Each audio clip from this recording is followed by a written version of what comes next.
dapat menjadikan salah satu amal ibadah kita. Berdoa menurut agamanya masing-masing dipersilahkan.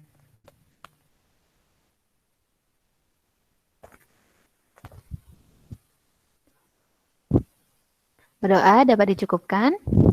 Oke, sebelumnya yang sudah join, terima kasih. Nah, seperti yang sudah saya infokan di grup WAG, jadi di grup WAG ya, jadi WA adalah grup. Nah, kenapa Mbak? Gak, metu mau tapi dia aku ngerti metu gerbang. Jadi kita akan mulai kuliah hari ini. Kuliahnya akan terkait dengan manajemen mutu. Adapun untuk absensinya, nanti tolong semuanya menuliskan di Google Class, menuliskan di grup WAG-nya, pilih salah satu produk. Ini sebenarnya adalah absensinya hari ini, itu adalah review dari materi minggu lalu. Jadi kalian tuliskan, saya tunggu nanti maksimum jam 23.59 hari ini. Jadi kalian tuliskan salah satu dari berbagai dan berjuta-juta produk yang kalian kenal. Dari produk-produk tersebut, kemudian kalian masukkan 8 kriteria mutu. Di sini sudah ada beberapa, saya takutnya mungkin ada yang terlewat ya. Misalnya ini saya bahas satu saja ya. Misalnya di sini adalah jawabannya dari Mas Miftah. Ada Mas Miftah di sini? Oke, Mas Miftah. Ini saya bahas, oke. Saya akan bahas beberapa saja biar review sekalian review materinya. Oke, Mas Miftah di sini menyebutkan bahwa contoh produknya adalah madu. Karakteristik mutu berdasar dimensi pertama adalah secara performance. Madu itu yang paling penting adalah rasa, bau. Kira-kira gimana Mas Miftah? Apakah madu itu karakter utamanya adalah rasanya, baunya, atau warnanya? Atau mungkin ada karakter lain yang mungkin tepat? Teman-teman di sini boleh infokan juga kalau memang misalnya ada yang kira-kira kurang tepat atau ada perlu tambah. Kalau kalian tuh, hal apa yang kalian pertama kali perhatikan? Kira-kira apa? Mas Mif boleh open mikrofon, kenapa kok dipilih rasa, bau, dan warna?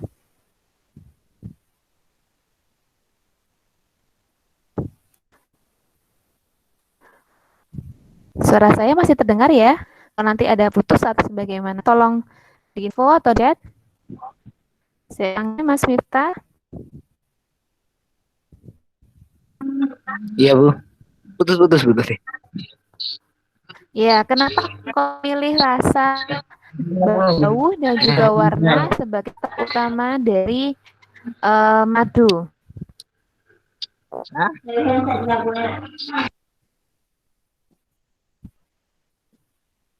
Oke, sepertinya Mas Miftah kondisinya kurang mungkin kan? Oke, ya, soal sinyalnya Miftah susah Bu. Oke, nggak apa-apa. Oke, dari Miftah berarti kita pindah ke bawah. Kebetulan banget Sania. Kalau Sania nih, sebelum kita bahas Sania sedikit ada mengkomentari Miftah. Kalau Bu Yun ya, maka beli madu mungkin memang benar rasa, tetapi kalau kayaknya nggak tahu sih. Kalau kita, menurut saya sih orang beli madu tuh dicek bau. Justru lain rasa atau mungkin warna, biasanya dicari madu itu adalah yang juga penting adalah sumbernya. Jadi ada orang yang memang carinya memang madu hutan kan, apa gitu sumbernya, karakter utamanya di sananya. Atau bisa dikatakan justru karakter utama madu itu adalah berupa manfaatnya, apa khasiatnya meningkatkan vitalitas, apa kemudian hanya sekedar sariawan gitu.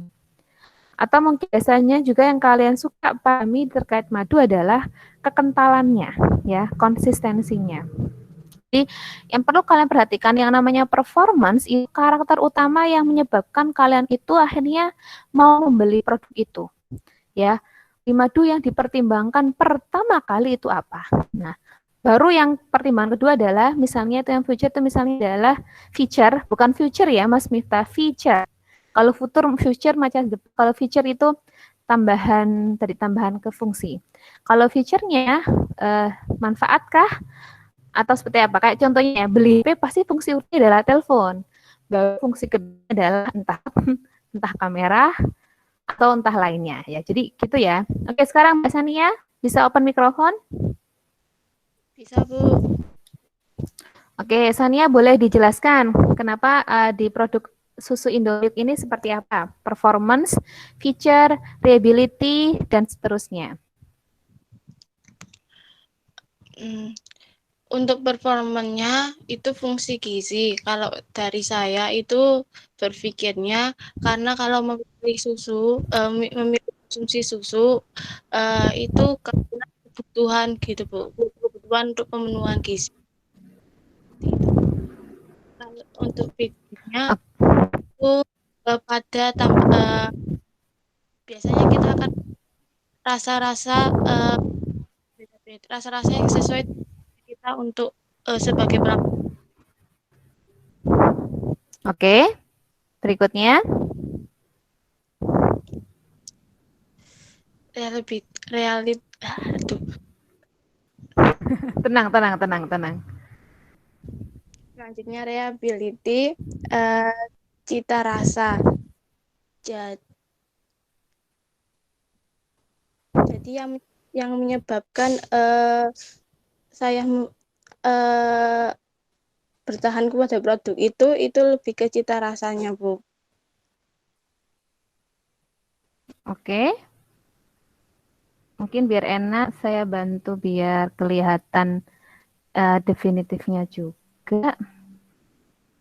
Saya gimana ya? Oke.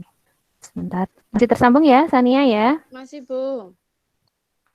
Oke, sebentar. Saya presentkan yang bisa presentkan banyak tulisan jadi biar lebih enak.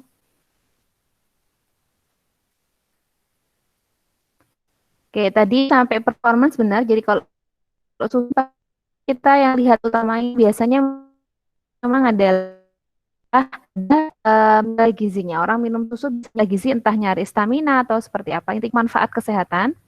Baru kemudian setelah dari performance-nya baru feature-nya adalah rasa. Saya yakin rasa ini juga jadi hal penting sekarang. Makanya sekarang banyak produk-produk susu gencar memberikan apa ya rasa-rasa baru ya. Mulai dari yang rasa taro, rasa kacang hijau sampai macam-macamnya.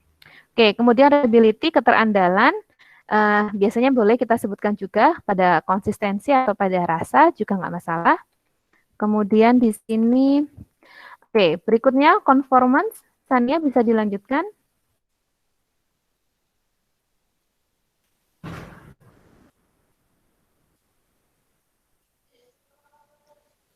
Sebenarnya saya tidak terlalu paham, Bu, dengan pengertian conformance ini, Bu. Conformance ini kesesuaian dengan spesifikasi. Intinya kalau dia memang sudah sesuai ya. Kalau ibaratnya kalau susu ya itu biasanya kalau susu memang tidak ada SNI khususnya dia, tapi setidaknya kalau dia sudah menampilkan tabel gizi, itu artinya susu itu pasti sudah memberikan nutrisi, memberikan nilai-nilai zat gizi. Jadi memang sudah sesuai dengan aturan gizinya, plus rasanya memang rasa susu. Jadi ada yang klaim minuman rasa susu buah. Kan ada tuh yang sekarang banyak minuman kayaknya susu tapi rasanya tidak sepenuhnya susu. Nah, kayak gitu tuh berarti belum masuk spesifikasi berupa susu apa sebetulnya susu UHT atau seperti lainnya. Nah, itu jadi intinya conformance itu sesuai dengan spesifikasi atau kalau misalnya tadi kita bahas HP, misalnya SNI HP itu minimal RAM-nya 2 GB, apakah produk ini sudah memenuhi standarnya atau SNI-nya atau mungkin aturan kodeksnya atau aturan lainnya gitu. Oke, bisa dilanjutkan ya? Ya. Untuk durability itu waktu itu serviceability itu ketersediaan dan bagaimana customer service-nya untuk menanggapi kritik dan saran. Estetik itu lebih ke kemasan, nya kan ada macam-macam itu yang membuat menarik. Lalu reputasi atau perceived quality. reputasi, pengaruh iklan, dan pengalaman konsumen. Jadi yang mempengaruhi reputasi itu lebih ke pengalaman konsumen gitu. Dan promo, Bu. Oke, Iklan itu saya bahas lebih lanjut. Oh, ikan dan promo di pasar ya atau di supermarket. Oke, tambahkan sedikit. Jadi yang terkait durability itu memang adalah umur produk atau manfaat sebelum rusak. Kalau untuk produk biasanya bisa kalian tuliskan. Jadi biasanya susu tipe UHT sekitar 1 tahunan ya, 1 tahun. Kalau makanan kaleng 2 tahun dituliskan. Atau misalnya madu itu setelah dibuka dari botolnya hanya punya waktu 2 bulan atau 1 bulan gitu. Atau saat lebih baik dikonsumsi segar kayak buah-buahan. Jadi yang terkait durability atau tuliskan sesuai dengan karakteristik. Berikutnya adalah serviceability atau di sini ada kemudahan untuk diperbaiki. Jadi service produk ini tipe serepnya atau enggak ya. Nah kalau susu ini tidak ada serviceability ataupun kalau mengalami kerusakan intinya dibuang. Jadi kalau produk HP, nah itu ada serviceability, ini ada jasa layanan service atau ada apa istilahnya bukan customer care, bukan grapar ya istilahnya. Ya intinya pusat terkait under deal atau spare part dari produk tersebut. Tapi kalau produk makanan biasanya tidak ada serviceability atau artinya ketika produk sudah rusak maka ya mau nggak mau harus dibuang ya. Karena kalau makanan intinya kalau udah rusak kan ditakutkan ada bahaya dan sebagaimana sehingga terkait mutunya kalau udah mengalami kerusakan tidak ada serviceability. Nah, yang lainnya mungkin bisa juga ya. Kemudian estetikanya. Nah, terkait produk susu minum ini memang kita akuin yang paling menarik dari estetikanya adalah kemasannya memang ya, dengan warna dan juga logo yang yang saya kelapa. Jadi kan gambar juga dipilihlah gambar kalau kita minum kelapa muda kan. Jadi terkait kemasan atau boleh juga kalau kalian nyebutkan juga iklan bagi estetik juga boleh.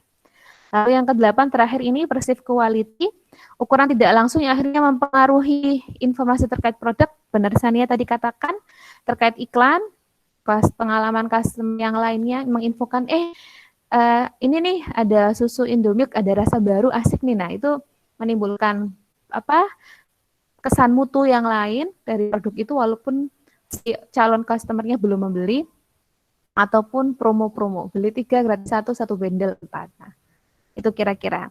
Oke, yang lainnya sementara yang saya bahas punya Sania, jadi nanti mungkin akan saya cek sesuai atau enggaknya, nanti akan saya replay di WhatsApp-nya kita.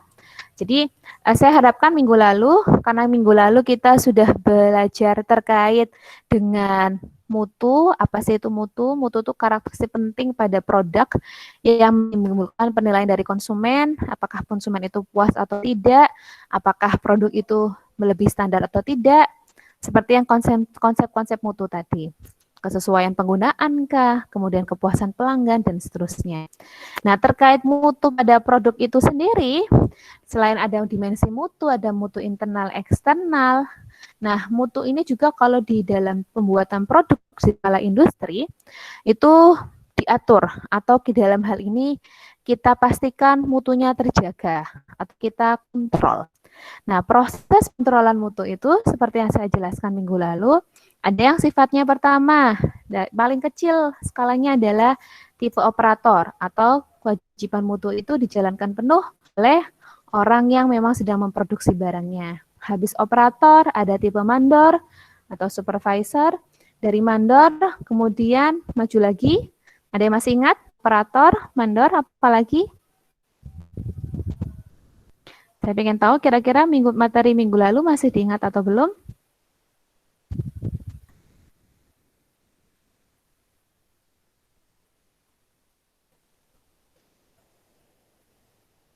Halo, apakah ada orang di sini?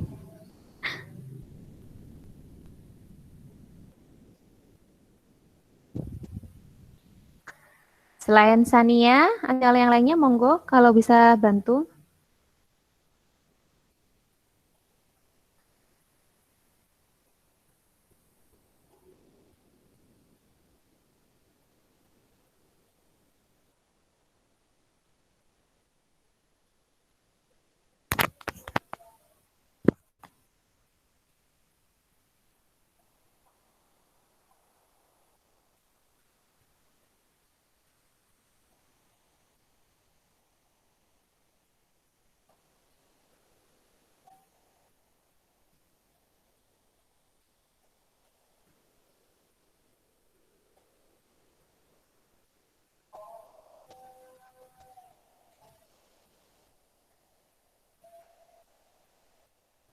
Halo, apakah saya masih tersambung atau suara saya yang terputus-putus?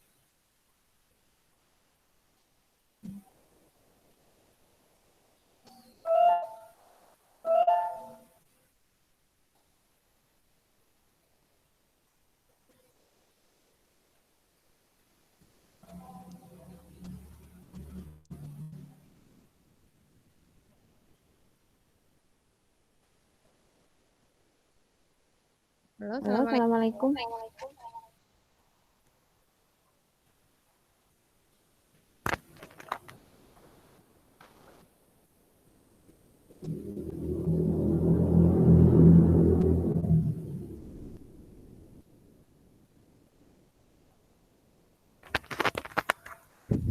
Oke, saya tidak berharap kalau kalian, maksudnya ini loh, eh, maksudnya saya tidak berharap saat ini hanya dengan layar, jadi saya mohon nanti di sini teman-teman juga bisa memberikan interaksinya.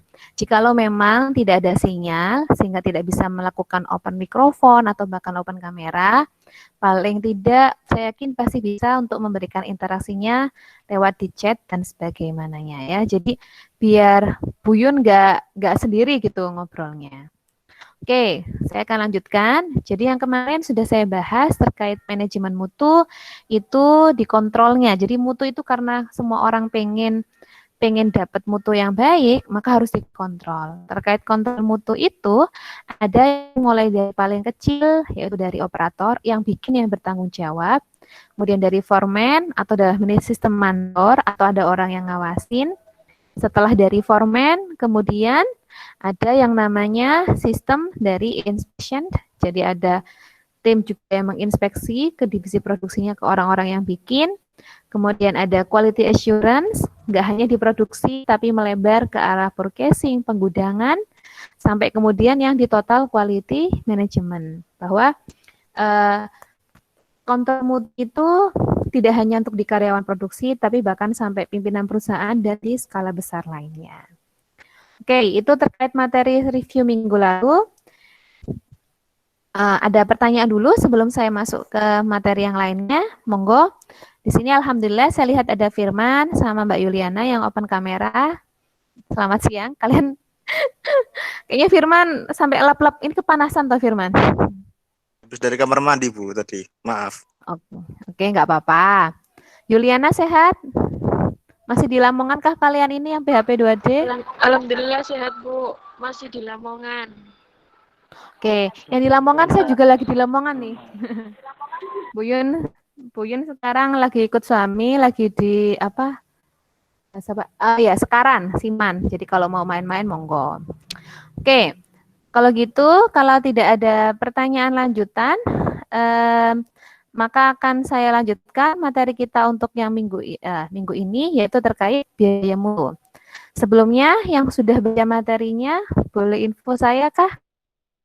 Kira-kira yang kalian sekilas melihat dari share, apa sih sebenarnya biaya mutu itu? Boleh sih ya, kalau yang mau open mikrofon atau di by chatting juga nggak apa-apa. Ini sembari saya buka agak sedikit loading.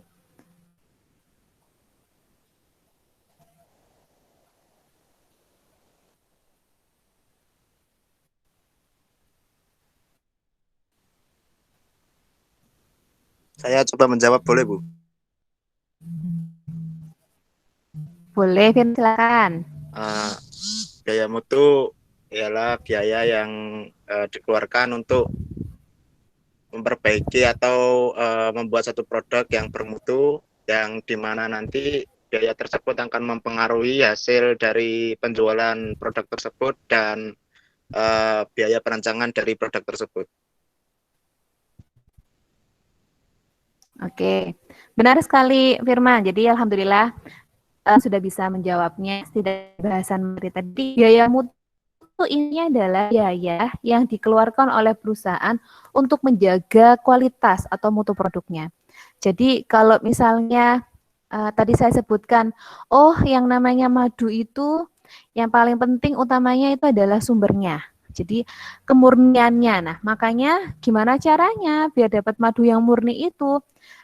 Perusahaan itu bisa dengan cara misalnya benar-benar harus ada orang yang naik gunung misalnya, ambil dari padang bunga apa gitu, atau madunya dari apa. Jadi biaya yang dari awal ke sana itu juga bagian dari biaya mutu. Jadi nanti saya akan jelaskan bahwa biaya mutu ini adalah definisi baru dari biaya. Kalau kalian pernah dengar namanya ada mata kuliah di analisis biaya, itu kan ada yang terkait biaya produksi, biaya tetap, nah, biaya mutu itu adalah bukan biaya yang itu tambahan. Kadang-kala suatu perusahaan, suatu tim usaha itu tidak sadar akan adanya biaya mutu ini.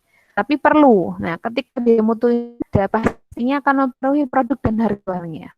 Kayak dulu ya, ini zaman dulu. Kenapa Nokia itu ketimbang yang lainnya? Tapi orang-orang tetap beli Nokia karena servisnya banyak. Atau kalau sekarang termasuk Apple di sini, kenapa Apple tuh mahal tapi orang tuh tetap mau beli?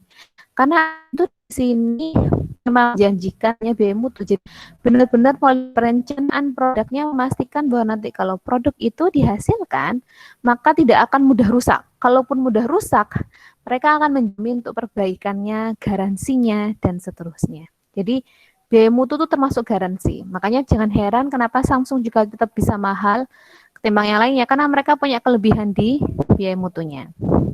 Oke, itu kira-kira gambaran sekilasnya. Saya izin untuk share screen ya. Sebelum share screen, saya mau absen dulu ya.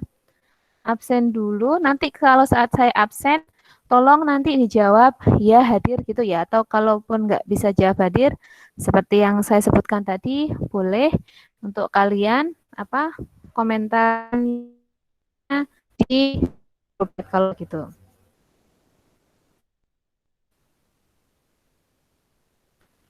Oke, layar saya terlihat jadi mohon tunggu sedang loading.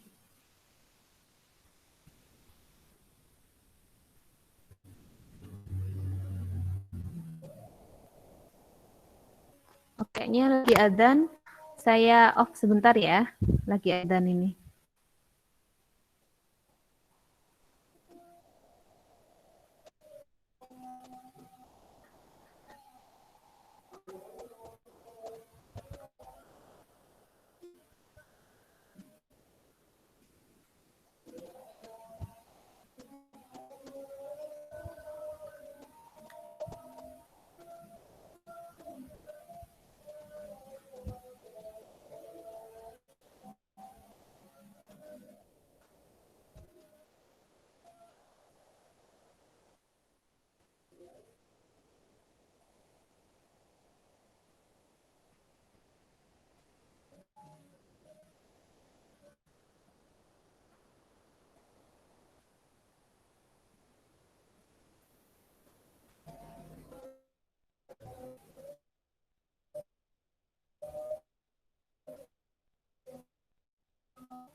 Oke, saya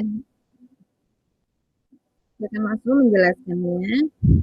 Jadi, oke, ini absensinya sudah saya absensi berdasarkan saya lihat di daftar hadir kalian di JIP. Jadi di sini saya ikuti daftar hadirnya.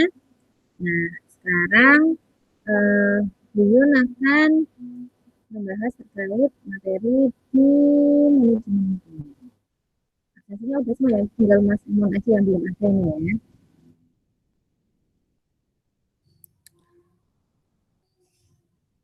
Oke, sebentar.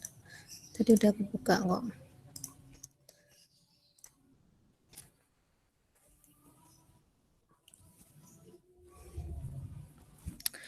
Oke, jadi di sini nanti akan saya jelaskan terkait apakah yang dimaksud dengan biaya mutu, kemudian pentingnya biaya mutu, dan terkait berbagai kategori biaya mutu serta cara optimasinya. Serta nanti di sini responsi, itu tadi saya sudah sampaikan juga tugas responsinya di file terpisah. Oke. Seperti yang sudah saya jelaskan sebelumnya, jadi kalau orang yang terkait quality management atau mutu, itu biasanya awalnya menekankan bahwa mutu itu hanya di bagian produksi. Tapi setelah berkembangnya zaman menjadi quality assurance, ditunjukkan bahwa mutu itu tidak hanya pada produksi, tapi juga mulai dari pemasaran, personalia, sampai ke pengembangan produk. Oleh karena itu, mulai tahun berikutnya, 1950, berkembanglah unit-unit kerja yang berorientasi terhadap mutu. Sehingga muncullah yang sekarang kita lihat ada QC. Jadi ada satu departemen sendiri yang memang dia bertanggung jawab akan mutu. Kalau dulu tuh enggak, ya hanya produksi, hanya pemasaran, hanya personalia. Mutu tuh dianggap tidak penting. Nah, akhirnya setelah penelitian beberapa dekade, ditunjukkan bahwa ternyata kalau misalnya ada suatu produk itu di mana dia ternyata ada cacat, kemudian kemudian konsumen itu komplain dan sebagainya, biaya untuk menangani konsumen itu bahkan bisa lebih besar daripada laporan akuntansi ya. Atau mungkin yang kasusnya diproduksi, jadi misalnya ternyata selama proses produksi itu nggak dikontrol dengan baik proses mutunya, sehingga ada namanya produk yang kegosongan, produknya ini kelamaan fermentasinya. Nah, untuk memperbaiki produk-produk yang kosong, yang kelamaan fermentasi, itu bahkan biayanya juga lebih besar daripada laporan akuntansi. Nah, jadi ternyata biaya mutu itu besar dan penting sebenarnya, karena dia tadi jumlahnya besar loh, bisa mengurangi dampak kinerja di perusahaan. Nah ini, poin 2, utamanya biaya besar tersebut akibat adanya mutu produk yang rendah ya. Beberapa jenis biaya yang telah distandarisasi sebenarnya dapat cegah. Nah, jadi kalau misalnya kayak kasus gosong tadi, andai kalau karyawannya itu dapat pelatihan terkait menggunakan mesinnya yang benar seperti apa, sehingga dia nggak akan yang namanya sampai kegosongan karena lupa matikan atau lupa cara mengotomatisasi mesinnya. Nah, kalau itu bisa dicegah, kan enak, tidak mengeluarkan biaya memproses ulang roti yang gosong. Nah, jadi ternyata selain biaya mutu itu besar, yang kedua sebenarnya biaya mutu itu bisa loh kita cegah gitu. Kemudian ternyata yang poin ketiga, ternyata belum ada pendekatan struktural dalam penanganan biaya-biaya tadi. Dan akhirnya tidak tahu biaya mutu ini sebenarnya departemen mana yang harus bertanggung jawab. Apakah dari departemen produksi kah atau yang lainnya. Akhirnya ini muncul yang namanya istilahnya biaya mutu. Jadi biaya mutu atau biaya kualitas adalah biaya yang terjadi atau mungkin akan terjadi karena kualitas yang buruk ya. Jadi intinya karena kualitasnya buruk, upaya untuk memperbaikinya atau menanganinya seperti apa. Biaya kualitas itu atau biaya mutu tidak hanya di bagian produksi, tapi mulai dari awal perancangan atau penciptaan, pengidentifikasian, perbaikan, bahkan pencegahan kerusakan. Makanya tadi saya sebutkan biaya mutu juga salah satunya adalah yang terkait dengan garansi. Oke, intinya terkait mutu itu juga akan sangat mempengaruhi ekonomi dari perusahaan, di mana kalau mutunya baik, maka income-nya juga baik. Kenapa? Karena mutu baik akan menyebabkan konsumen semakin banyak membeli, akhirnya banyak pemasukannya. Kemudian juga aspek biaya, jadi mutu ini juga membangun mutu membutuhkan biaya. Dalam jangka panjang, kalau nanti proses pengembangan produknya, development produknya bagus, sistem jaminan mutu ini justru bisa menurunkan biaya. Jadi mutu itu sangat penting dan biayanya ke konsumen bisa menaikkan konsumen, ke dalam industrinya dengan ada biaya mutu, maka secara jangka panjang perusahaan itu tuh yakin dia tuh bisa beroperasi dengan lebih efisien. Produksinya, jadi biaya produksinya lebih rendah. Sedangkan yang di luar penjualannya makin banyak. Bisa dibayangkan kan ketika kita berpedoman pada mutu akan sangat beruntung perusahaan itu. Oke, itu ya konsep biaya mutu dan pentingnya biaya mutu. Nah, biaya mutu itu ada beberapa kategori. Yang pertama adalah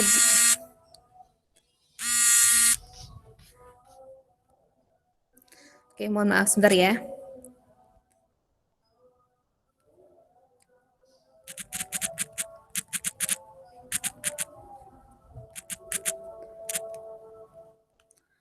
Oke, saya ulangi sekali lagi. Terkait biaya mutu, yang pertama biaya mutu itu dimulai dari perancangan. Jadi kita nggak bisa serta-merta membuat roti, membuat produk desain produk HP kayak Apple, tapi nggak merancangkan dulu. Kenapa? Kalau nggak dirancangkan juga akan menyebabkan mutu rendah. Akhirnya kita asal bikin. Nah, nanti kalian ada di mata kuliahnya Pak Gabriel yang saya katakan sebelumnya. Jadi manajemen mutu ini nanti bergabung dengan P3B perencanaan dan pengembangan produk baru. Jadi salah satunya adalah betapa pentingnya untuk kita yang namanya merancang produk dengan pertama menganalisa pasar. Kalau kita tidak tahu pasar apa yang akan membeli produk kita, jelas nanti apapun produk yang kita hasilkan akan tidak terjual. Sehingga pertama ada namanya biaya mutu yang di perancangan atau quality of design. Yang pertama adalah untuk analisa pasar. Jadi biaya mutunya berupa upaya-upaya membayarin orang-orang untuk analisis pasar.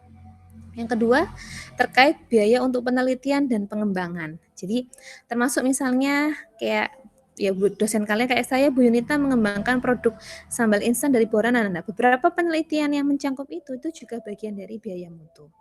Ataupun perancangan yang kayak Pak Gabriel yang suka ngajar perancangan pabrik. Nah, biaya perancangan itu juga bagian dari biaya mutu di quality of design. Oke, berikutnya lagi biaya mutu yang selain quality of design, di sini juga penting terkait biaya mutu dengan conformance atau kesesuaian. Cocok atau enggaknya sih dengan kesesuaian yang terkait dengan spesifikasi produk. Jadi yang pertama dengan kesesuaian itu dicocokkan dengan perencanaan produksinya, dengan pemeliharaannya, dengan operasi, penilaian, pencegahan cacat, kegagalan, dan komunikasi. Jadi biaya-biaya yang terkait ini, yang tadi saya sebutkan terkait pencegahan cacat atau mungkin kegagalan, kalau misalnya kayak roti gosong, kemudian harus diapakan roti gosongnya itu, nah itu biaya yang timbul itu adalah bagian dari biaya mutu terkait kesesuaian produk dengan spesifikasinya. Oke, grafik biaya nilai mutu rancangan. Jadi di sini secara sederhana bisa kita lihat ini adalah kurvanya antara nilai mutunya dan biaya mutunya. Kalau mutunya produk 0, 1, 2, 3, ya jelas ya. Kalau mutunya 3 artinya dia mutunya baik, otomatis jelas biaya mutunya juga naik ya. Kemudian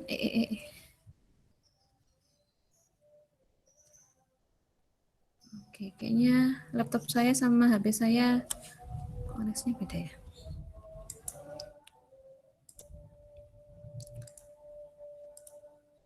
Jadi Ketika mutunya meningkat, yaitu 3, otomatis pasti biaya mutunya juga meningkat. Jadi lihat ini ya. Nah, ini yang biaya mutu yang naik. Kemudian yang berikutnya, yang sebelah kirinya, ini namanya nilai mutunya. Ada pada satu posisi atau titik di mana kita pengen dengan ini, yang optimum ini di kisaran ini. Ini kan ada jarak-jarak ya yang misahkan. Jadi kita selalu pengen dong dengan biaya mutu yang serendah mungkin, tapi jarak nilai mutunya tinggi. Nah, bisa dilihat di sini di antara tipe-tipe garis ini, yang paling bagus optimumnya adalah kisaran ini. Jadi jaraknya biaya mutunya rendah. Mutunya juga oke lah, termasuk masih 1 atau 2, dan kemudian nilai mutunya juga tinggi. Yang ini yang jelek atau rendah, di mana yang mengalami kerugian. Biaya mutunya udah tinggi, tapi ternyata bisa dilihat nilai mutunya lebih rendah. Jadi intinya kita harus cari ini di perusahaan itu pada titik mana ketika kita bisa. Nggak harus jadi gini, nggak harus nilai mutu tuh nggak harus lebih dari 3, maksimum, maksudnya gini, nggak harus mutunya sangat-sangat mutu dewa, tapi cukup mutu yang secukupnya, di mana dengan mutu itu perusahaan juga dapat untung, konsumen juga sangat menyukai. Jadi sebenarnya makanya produk di pasaran tuh macam-macam kan, kalau semuanya kayak Apple kan ya orang-orang akan mikir juga, tapi masih ada tipe-tipe yang termasuk HP saya Xiaomi ataupun yang lainnya. Karena tadi konsumen dan produsen juga mempertimbangkan sejauh mana biaya mutu yang akan kita keluarkan bisa memberikan dampak nilai mutu produknya. Oke, ini pun ada terkait grafik biaya mutu kesesuaian. Jadi pada tingkatan tertentu ini bisa dilihat, ini biaya produksi dasar. Kemudian yang bagian ini adalah biaya akibat kegagalan. Kemudian yang agak miring ini adalah biaya mutu pengendalian selama proses produksi. Nah, semakin ke kanan ini mutu kesesuaiannya semakin 100% atau kalau ini berarti mutu kesesuaiannya sangat rendah. Oke. Secara sederhana, kalau kalian melihat grafik ini, jadi yang grafik U kecil ini adalah gabungan dari biaya produksi dasar ditambah sama 2 grafik ini.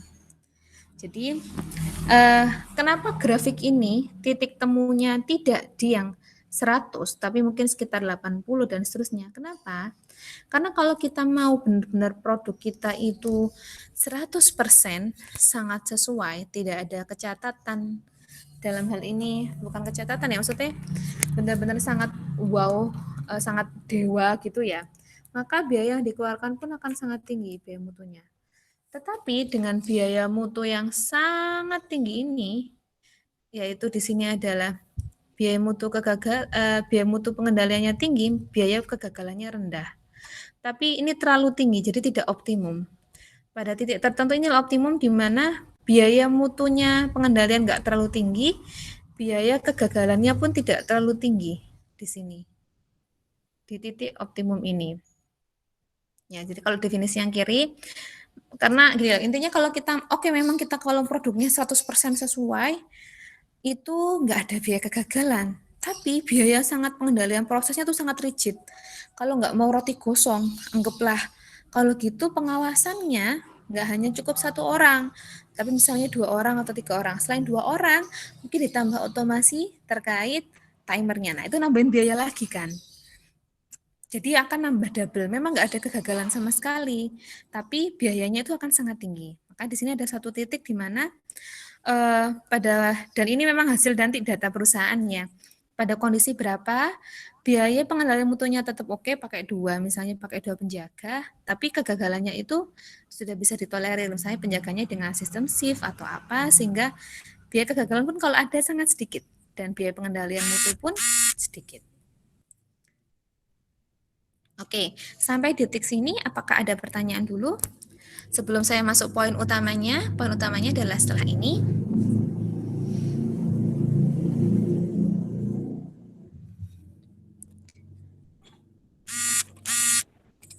Kalau tidak ada, boleh dijawab tidak ada. Belum mau dilanjut.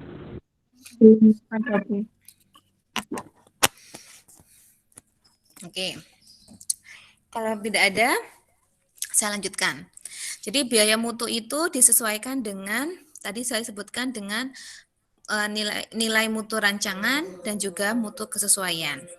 Nah, kalau secara real penulisan, sebenarnya tadi kan sudah juga sebelumnya, paling sederhana kita itu membagi biaya mutu itu berdasarkan 4. Yang pertama adalah prevention cost atau biaya pencegahan. Jadi biaya pencegahan sebelum terjadinya proses produksi. Kemudian yang kedua, appraisal cost atau biaya yang dikeluarkan untuk menentukan tingkat kesesuaian terhadap persyaratan produk. Biaya selama proses. Biaya selama proses produksi dan seterusnya. Tadi misalnya kayak menjaga mesinnya tidak gosong, ada pegawainya nambah 1 dan seterusnya. Jadi biaya selama proses. Yang ketiga, biaya kegagalan. Jadi jika ada kegagalan selama proses produksi secara internal, tidak hanya proses produksi ya, mungkin penggudangan, kan pokoknya intinya biaya kegagalan yang selama masih ada di industrinya, itu namanya internal failure cost. Lalu kemudian yang keempat terakhir adalah external failure cost atau biaya kegagalan yang terjadi saat produk itu sudah terkirim ke konsumen. Jadi ingat, biaya mutu selain didasarkan pada konsep kesesuaian ataupun juga dengan konsep rancangan, sederhananya akan ada 4 ini. Pencegahan pada prosesnya atau appraisal, pada kegagalan internal dan pada kegagalan eksternal. Oke, apa saja yang tergolong dari prevention cost, artinya biaya pada proses yang pembuatan produk dan segala aliran usahanya di industri sebelum dilakukannya. Yang pertama adalah biaya perancangan, quality planning, new product review, dalam hal ini kalau nyewa jasa analisis orang luar, kira-kira produk saya gimana ya, udah sesuai apa enggak. Kemudian proses planning yang kayak kalian membantu merencanakan, quality audit, review management system, termasuk juga di sini adalah training. Jadi training kepada pegawai sebelum dilakukan proses produksi itu juga bagian dari biaya pencegahan, ya. Jadi tadi saya sebutkan ya, biaya mutu ini bentuknya sangat beragam, ya. Beda dengan biaya proses produksi. Ini intinya biaya yang ditambahkan untuk menunjang produk itu dihasilkan dengan baik. Oke, biaya pencegahan tadi saya sebutkan ya, biaya perencanaan, biaya peninjauan produk baru, biaya rancangan, pelatihan, audit kualitas, pengendalian proses. Nanti bisa dibaca. Lanjutnya adalah appraisal cost. Jadi, atau biaya dalam hal ini biaya proses atau saya baru ngeh di laptop saya belum keluar ya. Oke, jadi nanti slide-nya sudah saya bagikan ya. Tadi saya jelaskan ini biaya pencegahan itu terdiri atas quality planning, new product review dan sebagainya. Ini definisinya, intinya biaya yang dikeluarkan sebelum produk itu dibuat atau masih dalam rancangan, baik pada produknya ataupun pada orang yang akan melakukan proses produksinya. Makanya di sini keluar biaya pelatihan. Nah, berikutnya lagi yaitu appraisal cost atau biaya pada proses pendeteksian produk ya. Agak gelap ya. Ini laptop saya nggak tahu sudah kembalikah layarnya di share screen-nya. Oke, masih. Belum, Bu. Belum ya? Belum, Bu. Ini saya padahal udah pakai wifi nih Muncul, Bu. yang di laptopnya. Yang di HP-nya malah pakai kuota Pak Menteri. Tadi muncul, Bu, terus hilang lagi. Hilang lagi, saya tak coba ulang lagi ya. Sampai saya pakai 2 HP nih. 2 HP. HP-nya 1. Udah muncul belum ya?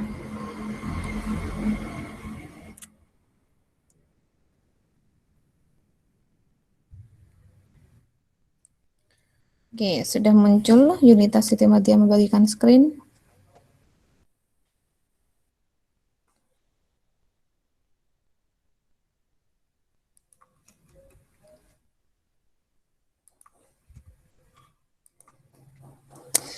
Oke, sekarang kita akan masuk terkait biaya appraisal atau biaya yang digunakan dalam pendeteksian adanya kerusakan atau biaya selama proses ya. Yang pertama adalah biaya terkait incoming inspection and test, artinya biaya saat barang itu masuk, pengujian saat bahan masuk. Jadi ini, appraisal test ini boleh kalian sebutkan biaya proses atau biaya pengujian. Tes ya, kebanyakan semuanya isinya tes. Tes evaluasi dan seterusnya. Final inspection, ujian produk di akhir yang kalian kalau sering uji, produk ini dia apa namanya untuk menjamin mutunya kan diuji dulu di lab berapakah kadar karbohidrat, protein, pH-nya. Nah, itu juga bagian dari appraisal cost. Nah, kebanyakan dari kita itu menganggap bahwa manajemen mutu itu atau biaya mutu di sini hanya isinya appraisal cost. Jadi makanya orang QC kalau mikir biaya mutu itu ya biaya saat mereka uji mikroorganisme atau uji kadar zat protein, uji kimia enggak, tapi ada yang lainnya. Tapi ini memang yang disebut sebagai biaya utama. Biaya uji dalam proses produksi produk tersebut.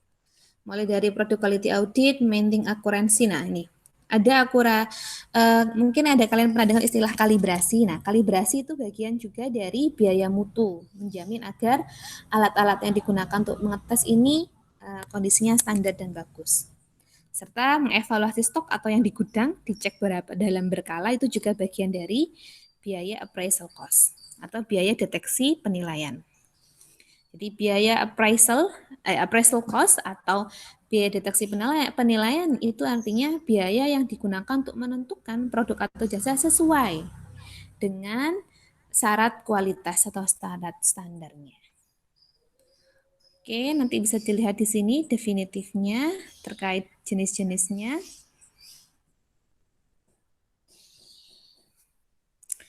Kayaknya memang sinyalnya agak-agak ya. Ini buktinya saya udah jalan lagi tapi dia nggak keluar. Oke, bisa dilihat di yang, nanti tolong dipin yang Bu Yun berbicara ini ya. Nah, biaya ketiga adalah kelompoknya dari biaya internal failure. Artinya biaya di saat terjadinya kerusakan tetapi masih di dalam industrinya. Yang pertama adalah biaya scrap. Scrap ini kalau memang misalnya kayak kalau kalian bikin roti pinggir-pinggirnya, nah itu dipotong pinggir-pinggirnya, atau intinya biaya untuk perbaikan. Rework, tadi misalnya kalau ternyata kebanyakan gula, nah gimana caranya biar nggak kebanyakan gula, ditambahkan lagi dengan air kan diproses ulang. Failure analysis atau yang misalnya ada biaya pengujian apakah ada kegagalan, kemudian kalau ada biaya mensortasi atau inspeksi 100% produk, re-inspection dan retest kalau dicek ulang ataupun downgrading atau jika mutunya turun. Intinya kalau failure cost itu kalau ada tidak ketidaksesuaian dengan standarnya atau dengan syaratnya tetapi masih di dalam industri itu sendiri, gimana caranya memperbaikinya? Itu adalah internal failure cost. Oke, di sini ada kalau kalian bisa lihat di sini ada terkait biaya kegagalan internal adalah biaya sisa bahan. Kemudian, jadi kalau ada bahan sisa itu juga harus kita perhatikan biaya bahan sisanya. Kemudian, jadi kalau ada bahan sisa, bahan baku sisa itu, apakah kita akan menjaganya atau bagaimana, itu bagian dari biaya kegagalan juga. Biaya pengerjaan ulang, rework tadi. Kemudian biaya untuk memperoleh bahan baku, factory contact engineering cost, nanti bisa dilihat. Nah, yang terakhir adalah biaya jika terjadi kegagalan saat sudah keluar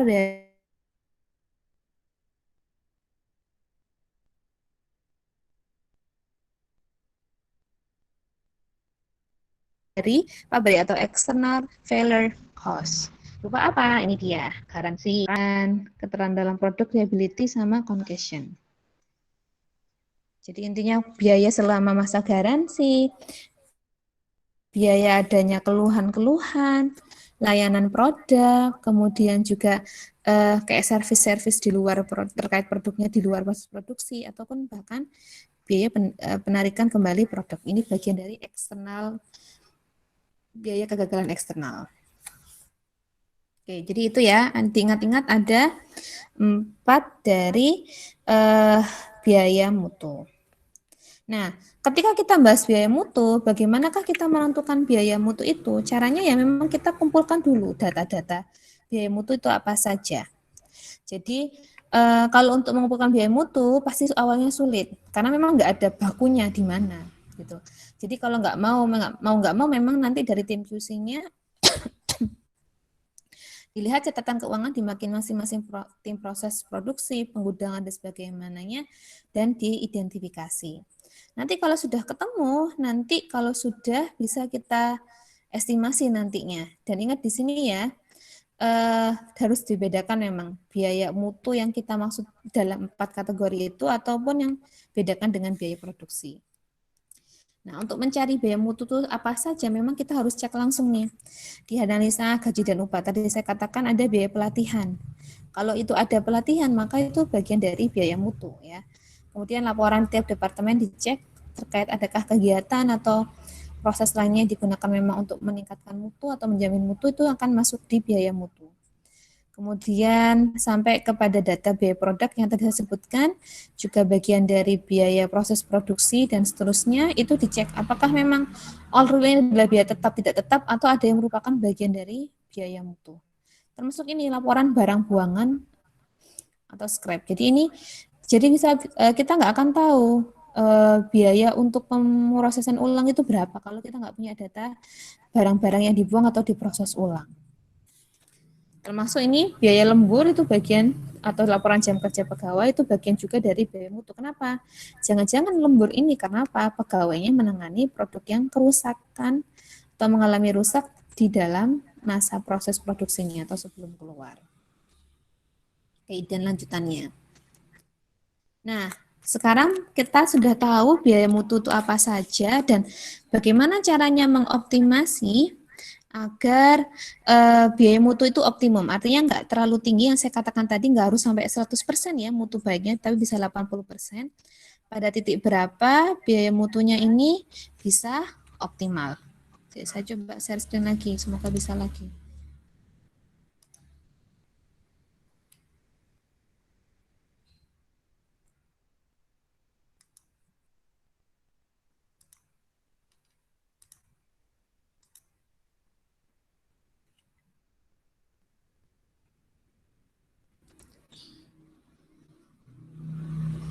Sudah keluarkah layar saya?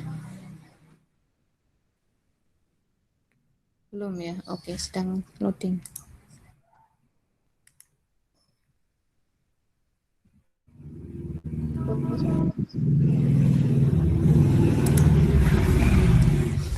Udah keluar apa belum ya?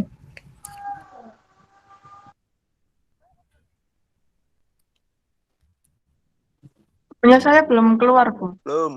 Oh, ini sudah. Oke, nah jadi kalau sudah tahu biaya mutunya berapa, bagaimanakah upaya kita untuk mengoptimasi biaya mutunya? Maka yang kita lakukan adalah yang pertama adalah kita cek ini hubungan untuk mengetahui dasar analisisnya, kita cek dulu hubungan beberapa aspek bisnisnya. Jadi kita harus tahu indeks biaya mutu per jam per tenaga kerjanya langsung ini karena akan sangat menentukan nanti produk ini mahal atau tidaknya. Kemudian biaya produksi, biaya per unit ataupun omset penjualannya. Nah, saya sudah next slide. Apakah terlihat? Jangan-jangan belum. Oke, kembali. Belum, Bu. Nggak kelihatan ya? Slide-nya tetap yang pertama tadi.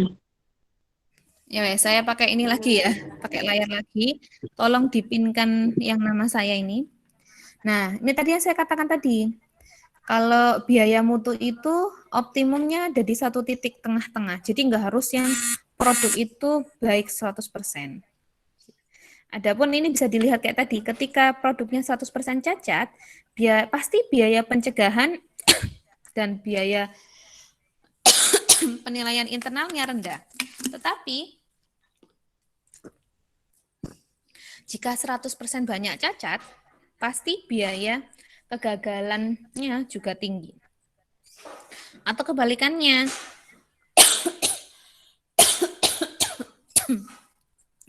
Kalau ini itu dia 100% baik, artinya biaya pencegahannya kan terlalu tinggi. Memang tapi nggak ada biaya kegagalan internal ataupun eksternal.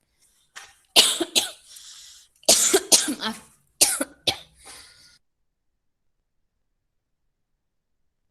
Oke.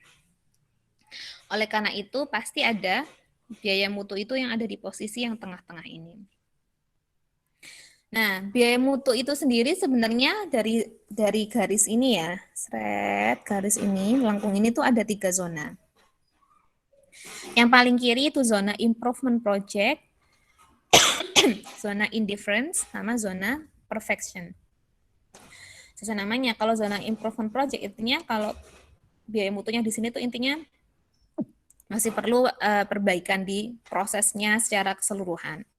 Kalau di tengah ini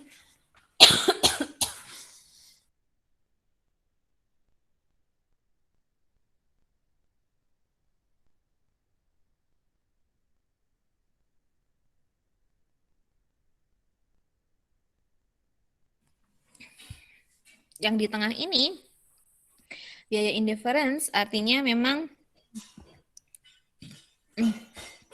biaya yang memang pas banget ya, tidak berbeda nyata. Jadi ini, quality improvement zone pada zona ini failure-nya bisa sampai 70%. Sementara prevention-nya di bawah 10%. Pada situasi ini banyak diperlukan project perbaikan mutu. Jadi ini juga masih harus ada perbaikan mutu. Sedangkan yang kanan, perfection ini, zona biaya penilaian kegagalannya tinggi, biaya mutunya terlalu mahal. Jadi terlalu perfeksionis juga sebenarnya tidak baik untuk perusahaan. Nah, ini ada cara untuk mengoptimasi biaya mutu. Gimana yang memang ingin kita dapatkan itu adalah kondisi di zona indifference atau center. Sudah terjadi optimasi, biaya kegagalannya hanya 50%, tidak tinggi, biaya pencegahannya biasanya 10%. Dan memang perlu pengendalian agar bisa stabil. Nah, ini saya contohkan terkait biaya mutunya. Jadi, pada produk itu, seperti yang saya katakan ada 4 kategori biaya mutu. Yang pertama di pencegahan, kemudian di penilaian, di kegagalan internal, sama kegagalan eksternal. Ini kalau kalian bisa lihat, tahun pertama, kedua, ini per kuartal, per semester. Ini selama 1 tahun. Nah, jadi, sebentar. Ketika kita menganalisa biaya mutu, itu nanti akan ada analisisnya kayak gini. Biaya mutu setahunnya 3.800.000, 308 nih. 3.868 juta. Itu total biaya mutunya.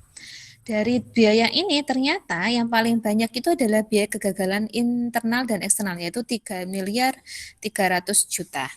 Bisa dilihat ketika internal dan eksternal 275 ditambahkan dengan 550 itu 3 miliar itu tadi. Berarti biaya mutunya di sini masih tergolong kurang baik karena tadi yang indifference itu sekitar 50% biaya kegagalannya tuh. Jangan lebih dari itu. Kalau ini 85%, komplainnya sendiri 83%. Berarti kalau dilihat, kalau industri itu punya tabel biaya mutu kayak gini, berarti sebenarnya industri tersebut masih belum bagus pelayanannya. Banyak yang komplain, produknya banyak yang tidak diterima dengan baik, yang reject, dan seterusnya. Karena biaya mutunya ini bisa dilihat besar sekali di biaya kegagalan, khususnya utamanya di biaya komplain. Adapun kalau dilihat biaya pencegahannya itu hanya 58 juta dari total 3 miliar atau hanya sekitar 1,5%. Artinya memang gak masuk akal. Artinya perusahaan ini justru sepertinya tidak ada perencanaannya. Jadi ini juga jelek. Tadi yang dikatakan pencegahan biasanya 10% patokannya, kemudian yang secara kegagalan 50%. Nah, biaya penilaiannya itu masih 13,2% dan bisa ditingkatkan sampai 30-40%. Oke, itu sedikit terkait biaya mutu. Nah, kenapa evaluasi biaya mutu ini penting? Ya, manfaatnya kenapa harus dievaluasi? Yang pertama adalah untuk menentukan ukuran masalah mutu secara kuantitatif dalam bahasa uang. Artinya kalau kita bisa menganalisa biaya mutu tadi, kita akan tahu sebenarnya masalah apa sih yang di dalam produk dan juga proses produksi kita yang menyebabkan kok banyak komplain dan sebagainya, itu kenapa? Alasannya akan tahu dari mana poinnya. Kemudian dengan analisa yang biaya mutu itu juga secara tidak langsung kita bisa tahu mana yang biaya mutu yang harus ditekan. Ya. Kemudian juga kita bisa dapat petunjuk sebenarnya konsumen itu tidak puasnya seperti apa, ketidakpuasan konsumen itu.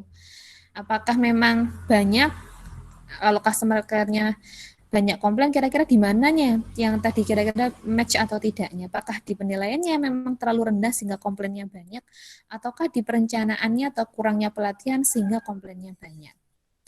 Serta nih untuk nanti lebih lanjut bisa dari biaya mutu tadi membantu untuk penyusunan RAP perusahaan atau terkait pengendalian anggaran dan biaya. Oke, itu materinya. Ini sebenarnya yang saya sebelumnya adalah tugaskan kepada teman-teman yang datang yang kuliah secara offline. Jadi mereka waktu itu tinggal memilih salah satu UMKM di Gresik, menjelaskanlah atribut mutu dari produk ini yang seperti yang tadi sudah kalian kerjakan sebagai tugas absensinya, entah madu, entah apa, 8 kategorinya. Nah, terkait ini saya anggap sudah ya. Nah, yang sekarang adalah terkait pembahasan terkait biaya mutu ini. Ini kalian di sini ada berapa orang ya? Kalau dari absensi yang saya absensikan tadi, manajemen mutu itu ada sekitar 17 orang. Oke, tolong dibagi satu kelompok 3-4 orang.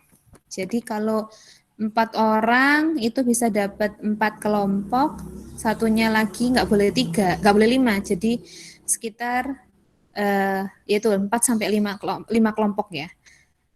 Jadi bikin kelompok isinya 3-4 orang.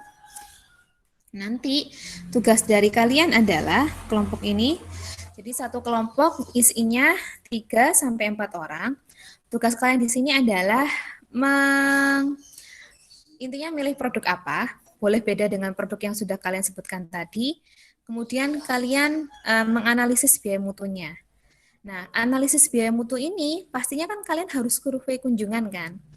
Kalau susah survei kunjungan, saran saya sebaiknya kita lakukan dengan sistem kajian pustaka. Jadi, dalam satu kelompok itu carilah jurnal atau mungkin skripsinya mahasiswa yang terkait biaya mutu ya. Dari produk kita pilih, ambil aja lah dari punya orang nggak apa-apa biaya mutunya. Kemudian kalian analisis biaya mutu yang ditampilkan di skripsi tersebut ya, atau mungkin laporan magang tersebut. Nah, kalian analisis, kemudian kalian interpretasikan kayak tadi. Oh, ini 38%, oh ini 50% dan sebagainya. Seperti halnya yang ada di tugas responsi. Yang di tugas responsi itu, sebentar saya tunjukkan dulu. Ini yang di tugas responsi, ini saya ambil dari UB, kalian sudah saya share juga. Nah, jadi ini, yang secara baiknya, maaf. Yang secara baiknya, biaya mutu nanti kalian bikin tabelnya ya, biaya mutunya, boleh langsung dari skripsinya atau kalian bikinkan kayak tabel yang di sini. Kemudian kalian analisa, apakah sudah sesuai nih, bahwa biaya pencegahannya 25-50%, inspeksinya 15-40%, kegagalannya ya sekitar 50%. Kalian analisis, kalaupun misalnya sudah bagus ataupun masih jelek, pokoknya intinya dengan biaya mutu tersebut yang didapatkan datanya, kalian jelaskan ini bagus atau jelek ya. Nah, kira-kira kalau jelek, kalian bisa berikan saran apa yang harus diperbaiki. Kalau sudah bagus, kalian juga boleh berikan komentar. Berarti di sini perusahaannya memang sudah menerapkan manajemen mutu yang baik dan seterusnya. Oke, sampai di sini apakah dapat dipahami atau ada pertanyaan lanjutan? Kita kemarin sudah menentukan PJ ya, atau belum ya, kelas Manmut ini ya? Belum, Belum, Bu. Oke, belum ya? Oke, langsung aja dari teman-teman ini yang mau jadi PJ siapa?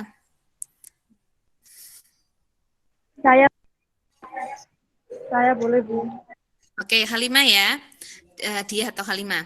Nanti Halimah itu setelah dia tolong direkap. Temannya di sini di satu kelompok kan 3 sampai 4 orang ya. Jadi 17 kalau dibagi 4 nanti ada yang kalau 4 ganjil 1, makanya nanti jadiannya 3. Pokoknya 3 sampai 4 orang. Setelah kalian bentuk 3 sampai 4 orang, artinya satu kelompok ini, satu kelasnya akan ketemu sekitar 5 kelompok. Masing-masing kelompok nggak perlu kunjungan industri, cari aja skripsi atau jurnal laporan itu tadi. Nanti tolong nggak usah bikin PPT, boleh PPT apa enggak ya? PPT aja deh, PPT aja, tampilkan tabel B mutunya, lalu satu slide berikutnya analisisnya, baik atau enggak, buruk atau tidak. Jadi hanya 2 slide saja. Ya minimal 3 lah sama judul, atau mungkin 4 sama terima kasih, atau analisisnya mau banyak 5. Itu tolong disiapkan. Nanti laporannya tolong sebelum bikin itu nanti Halimah terus infokan ke Bu Yun ya, siapa aja anggota-anggotanya. Bu, ini jadinya kelompoknya seperti ini gitu. Oke.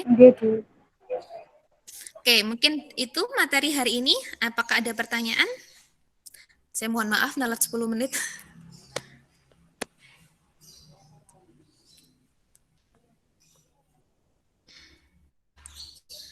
Oke, kalau tidak ada pertanyaan, mari kita tutup kelas hari ini dengan berdoa. Monggo salah satu atau mungkin Halimatus mau mimpin doa, boleh? Baik, Bu.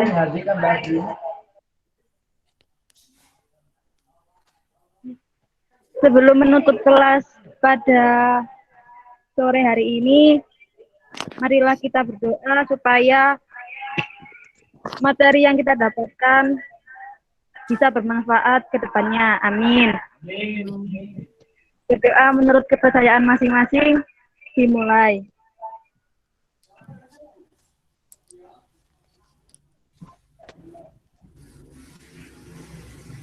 Berdoa dicukupkan. Oke, terima kasih atas kehadirannya hari ini. Untuk hari ini yang dapat poin keaktifan, tadi ada Sania mau menjelaskan, sebenarnya random. Nanti setiap saat pasti akan saya minta kalian paling nggak untuk berbicara. Juga Firman tadi sudah berani mengemukakan pendapat. Terima kasih. Untuk yang lainnya, tetap aktif, tetap sehat dimanapun kalian berada. Salam hangat dari saya. Terima kasih. Mohon maaf atas kekurangan. Assalamualaikum warahmatullahi wabarakatuh. Waalaikumsalam warahmatullahi wabarakatuh. Waalaikumsalam warahmatullahi wabarakatuh. Jun. Oke, terima kasih. Sampai jumpa. Izin pamit.